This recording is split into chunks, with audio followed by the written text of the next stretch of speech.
Hello hi friends, welcome to my channel. ఈరోజు నేను చెప్పబోయే టాపిక్ వచ్చేసి ఏంటంటే 2 డిజిట్స్ని ఓన్లీ 3 స్టెప్స్లో ఎలా మల్టిప్లికేషన్ చేస్తామో చెప్తున్నాను అనమాట. ఓకేనా?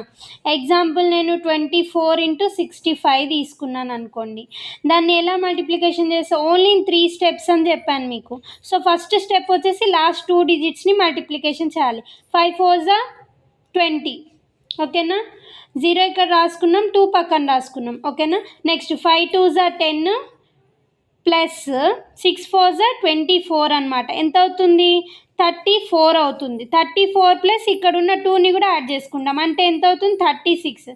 దీంట్లో లాస్ట్ డిజిట్ అనేది ఇక్కడ రాసుకొని 3 అనేది ఇక్కడ రాయాలి పక్కన. ఓకే, నెక్స్ట్ థర్డ్ స్టెప్ ఏంటి? 6 2 12. 12 ప్లస్ 3 ఎంత అవుతుంది? 15 అవుతుంది. సో ఆన్సర్ అనేది ఎంత? 1560 అనమాట. ఓకేనా?